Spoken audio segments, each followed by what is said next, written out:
Anda lihat pelari ini? Bayangkan anda sedang memecahkan rekod peribadi anda sendiri dan tiba-tiba anda merasa sakit pada bahagian kaki yang terlalu. Situasi ini selalu berlaku dalam sukan olahraga.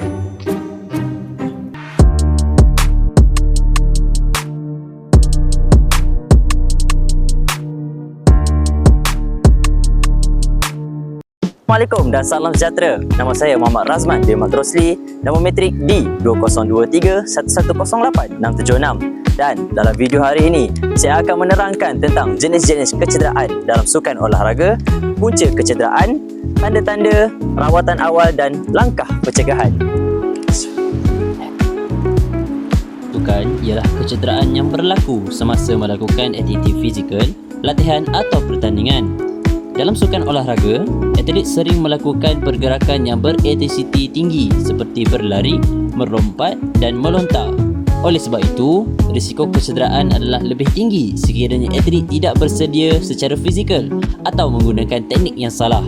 Kecederaan bukan sahaja menjejaskan prestasi atlet, malah boleh menyebabkan seseorang tidak dapat menyertai latihan atau pertandingan dalam tempoh yang lama.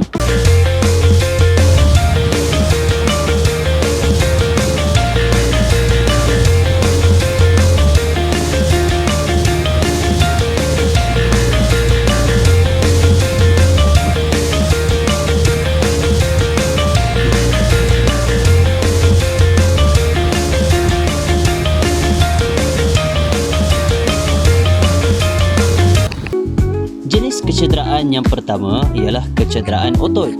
Antara kecederaan otot yang biasa berlaku ialah hamstring strain atau koyakan otot paha belakang. Kecederaan ini sering berlaku dalam acara lari pecut apabila otot diregangkan melebihi kemampuannya.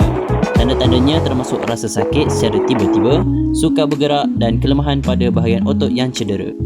Jenis kecederaan yang kedua adalah terseliuh atau sprain. Terseliuh berlaku apabila ligamen yang menyambungkan tulang pada sendi mengalami regangan atau koyakan. Dalam olahraga, buku lali merupakan bahagian yang paling kerap mengalami kecederaan ini. Atlet biasanya mengalami kesakitan, bengkak dan kesukaran untuk berjalan atau berlari. Kecederaan jenis yang ketiga ialah fracture atau patah tulang. Fracture boleh berlaku akibat hentakan yang kuat atau tekanan berulang terhadap tulang.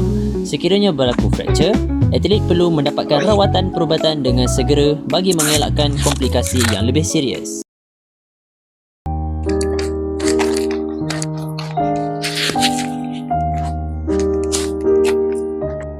Aiman, lajunya. Tak warm up dulu ke?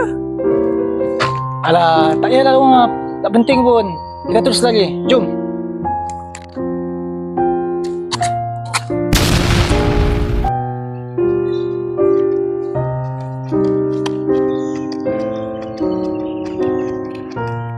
Aku nak menang. Aku akan jadi champion.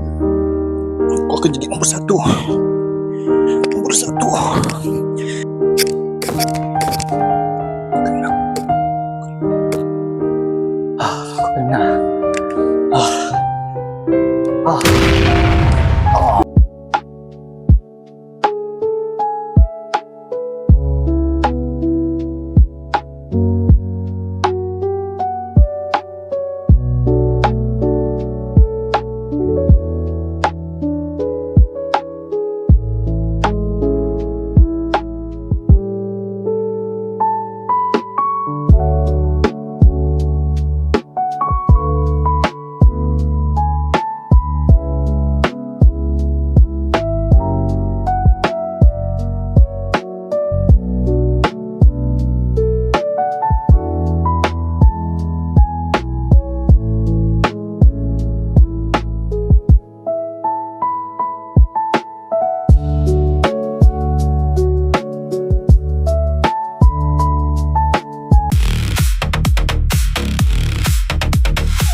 Kesimpulannya, kecederaan dalam sukan olahraga ini boleh berlaku kepada sesiapa sahaja, sama ada atlet profesional maupun individu yang bersukan secara rekreasi. Oh begitu. dengan pengetahuan yang mendalam tentang jenis kecederaan, punca kecederaan, rawatan awal dan langkah pencegahan, risiko kecederaan dapat dikurangkan. Sekian, terima kasih.